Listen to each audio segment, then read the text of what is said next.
Karolina Olsson, born on the 29th of June 1961, on the island of Olsen, Sweden. She was the second of 5 children in the humble Olsen family, who relied on fishing for their livelihood. In this family, not only the father but also some of the sons contributed to ensuring their family's well-being. I couldn't find any negative reports about them, no confrontations, no arguments, no debts. They seemed to be an ordinary, hard-working family. As for Karolina, she was a vibrant, active, and healthy child who received a proper education. To being the only girl among her siblings, she was not allowed to engage in physical labor outside the home. Instead, she stayed home with her mother to help with chores such as washing clothes, cleaning, cooking, and mending. During this time, she also learned to read and write, all within the confines of her home. So what do you think, everyone? In 1875, Karolina was enrolled in a school where she only studied catechism and nothing else. It's important to note that the Olsens were deeply religious and had a strong belief in witches and evil spells. They attributed various misfortunes such as a bad fall, illness, or inclement weather to witchcraft. Consequently, whenever something unfortunate happened, they would turn to prayer or attend church. On February 18, 1876, one of the coldest days of the year dawned. Everything was blanketed in snow, and both the streets and lakes were frozen. Karolina, then 14 years old, decided to take a break and go skating. Depending on the source consulted, the accounts vary. Some state she was at home, while others indicate she was coming home from school and stopped at a frozen lake along the way. Regardless, what remains clear is that Karolina chose to skate on the ice to entertain herself, circling around joyfully. However, as she was having fun, she slipped and hit her head. At that moment, she was alone and unable to seek help. Dazed and disoriented, she eventually got up, her head throbbing and scratched, and returned home utterly shaken. She dropped her belongings and recounted the incident to her mother. After examining her, her mother concluded that Karolina was fine, just a minor bump. As days went by, however, Karolina's headache persisted. Her mother reiterated that it was merely a bump that would heal over time. Yet the headache developed into a toothache, causing pain throughout her head and jaw. This presented the family with a significant dilemma. The nearest doctor was in the next town, a considerable distance away, and given the frigid temperatures, they couldn't afford to make the journey. The intriguing part of the story is that, since Karolina wasn't recovering, the family did not perceive her condition as medical. Instead, they believed it was likely that a witch had cursed her, and thus they concluded that the best solution was to pray for her well-being. They all prayed together and took Karolina to church, hoping for a miracle. However, when they returned home, Karolina's condition remained unchanged or even worsened. Her mother decided to let her sleep, believing that a nap might alleviate the pain. What she didn't realize was that after that nap, her daughter would no longer respond. The next morning, Karolina's mother went to wake her, but her daughter showed no signs of life. She was clearly breathing. Yet no matter how much her mother coaxed her, Karolina wouldn't open her eyes or move. They shook her, slapped her, and pinched her to no avail. In a desperate attempt to rouse her, they pricked her with needles and even placed pins beneath her nails. When all these efforts failed, they brought a flame close to her skin, convinced that her condition was the result of witchcraft. Instead of calling for medical assistance, though they allegedly lacked the funds, they gathered to pray around her, seeking divine intervention. From that moment on, Karolina's mother devoted herself entirely to caring for her daughter, washing her, changing her clothes, and combing her hair. Since Karolina remained unresponsive, her mother attempted to feed her with liquids like milk and sugar water. However, Karolina didn't even blink or show any signs of movement while being fed. This unusual phenomenon captured the attention of the entire village. Friends, acquaintances, and neighbors began a pilgrimage to witness Sleeping Beauty. They claimed that what was happening was genuine witchcraft, asserting that Karolina was bewitched. Occasionally, they reported hearing her murmur ancient prayers, even while lying motionless. At times, she would make slight gestures, moving her eyes or fingers, which added to the intrigue surrounding her condition. The neighbors initiated a fundraising effort to help the Olsens seek medical help. They managed to gather some money and called for a doctor. When he arrived and examined Karolina, he diagnosed her as being in a coma. For an entire year, the doctor continued to visit, observing no improvement in her condition. Uncertain of how to awaken her, he decided to reach out to the editor of the Scandinavian Journal of Popular Medicine, asking him to publish Karolina's case in hopes that other doctors might provide insight into her mysterious affliction. Regarding the accident and Karolina's head injury, within a few weeks, dozens of doctors visited the house to assess her condition. They found her coma to be highly unusual. They noted that time seemed to stand still for the adolescent. Her hair and nails didn't grow, and her feet remained unchanged. It was as if she was literally frozen in time.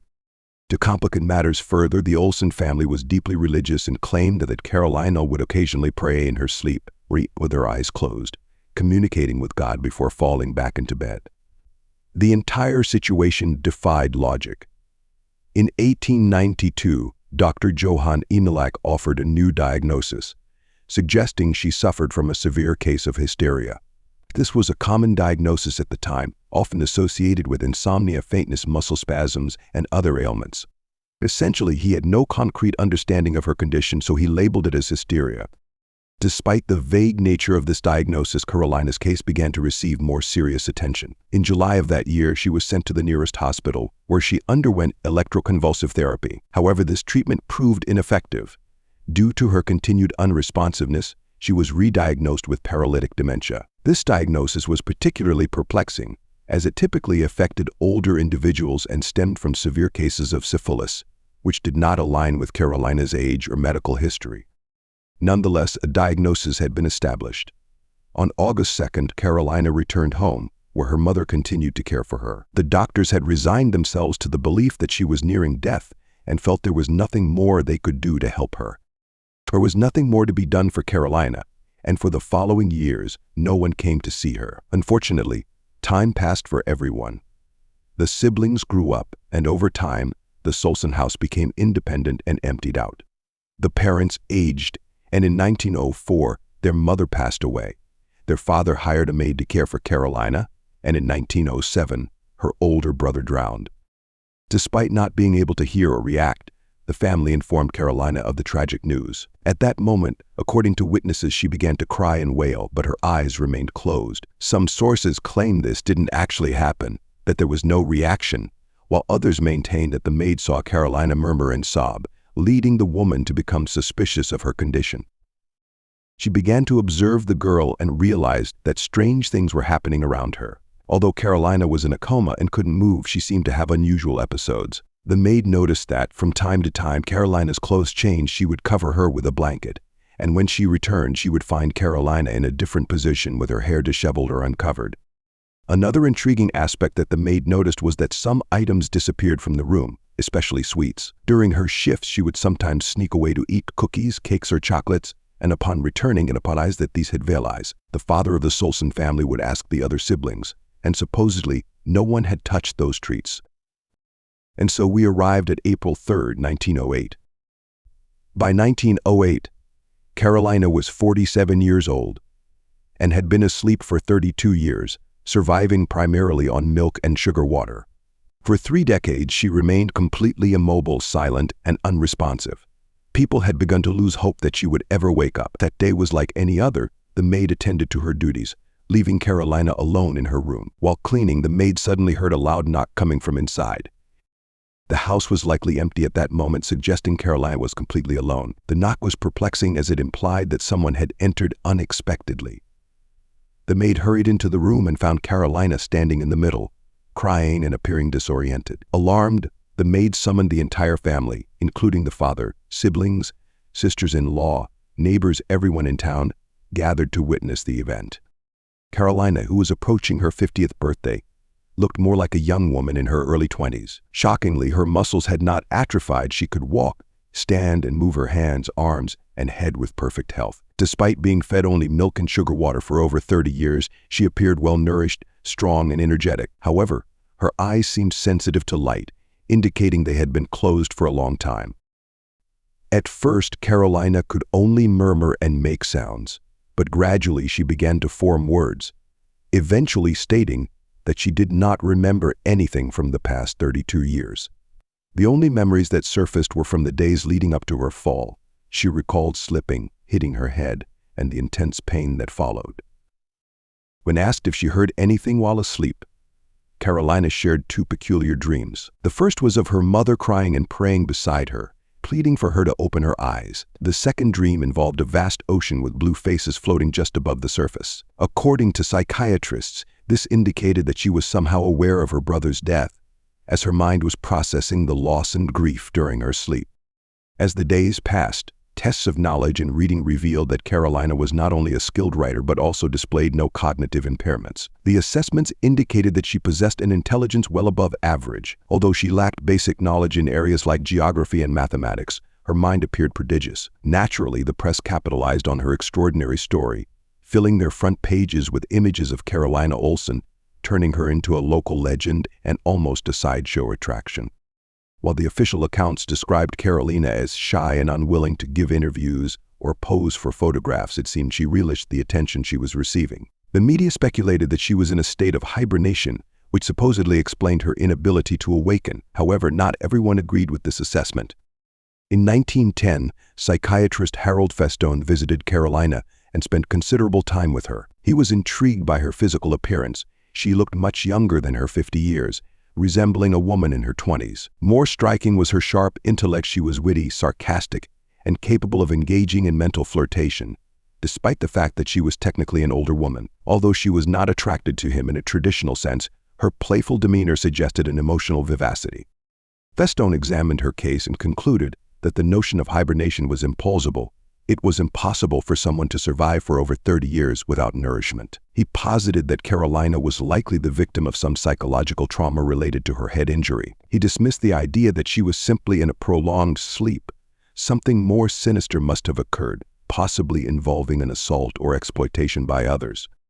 The event Karolina experienced was so traumatic that her body effectively became locked in a state of paralysis. It wasn't simply a headache or a toothache that plagued her.